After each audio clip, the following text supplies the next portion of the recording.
My friends, let me pull back the curtain. On the greatest illusion most men chase their whole lives. Success is not a hunt. It is not a battle. It is not something you must claw from the world, bleeding and begging at every turn. No. Success, wealth, happiness, they are not things you chase. They are things you become. Let me say that again, because most will miss it the first time. You do not chase success. You become the man who success chases. I learned this the hard way, sitting across from Andrew Carnegie in his library in Pittsburgh. Back in 1908, he leaned forward, poured me a glass of bourbon, and said, "Napoleon, the universe is a mirror. It reflects back exactly what you send out, not what you want, not what you pray for, but what you radiate.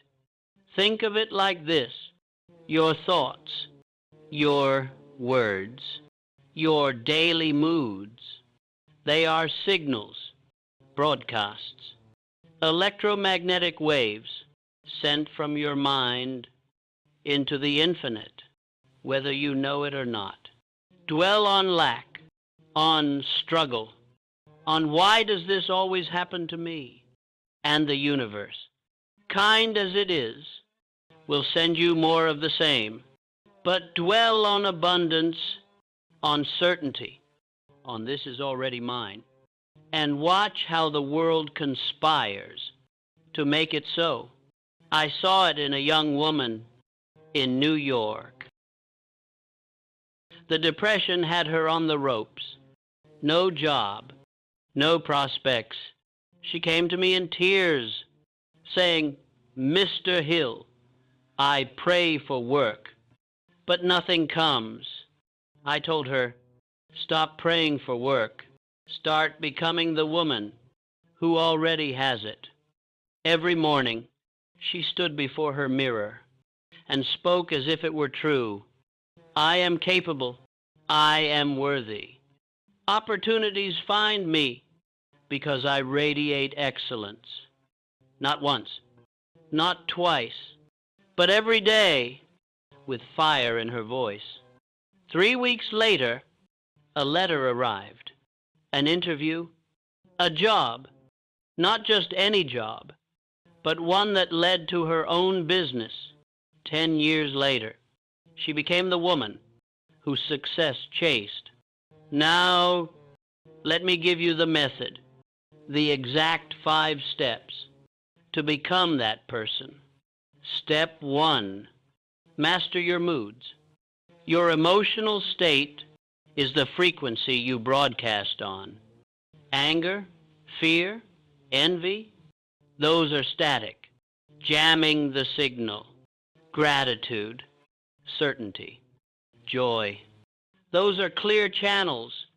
Every morning, before your feet hit the floor, name 3 things you are grateful for.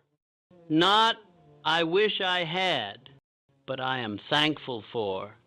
The breath in your lungs, the roof over your head, the chance to try again today. Do this, and you tune to abundance.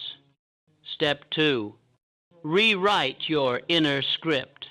The stories you tell yourself about who you are, they shape the man you become. The broke man says, "I can't afford it." The wealthy man says, "How can I afford it?" The fearful man says, "What if I fail?" The certain man says, "What if I succeed?" Catch yourself in the act of negative talk and rewrite it out loud every time. I made a young clerk do this in 1925. He was drowning in self-doubt. "Mr. Hill, I'm not smart enough." I said, "Stop. From this moment, you are the man who solves problems others run from." He repeated it 50 times a day. 6 months later, he was running his own factory. Step 3, act as if. Not pretend, not hope. Act as if it were already true. The man who wants wealth dresses like poverty, eats like scarcity, thinks like limitation. The man who becomes wealth dresses with quiet confidence, eats with intention, thinks with ownership. Walk into every room as if you already belong there. Speak to every stranger as if they are already your ally. Approach every task as if success is inevitable, because when you do, the universe says yes. Step 4, give more than you take. The law of attraction is not magic. It is reciprocity. The man who hoards receives scraps. The man who gives freely receives rivers. Start small. A kind word to the waiter, a hand to the stranger. Knowledge shared without expectation. I saw it in a baker in Philadelphia. He gave free loaves to the hungry, even when his own family went short. One day, a man in line turned out to be a banker. That baker ended up owning 3 shops.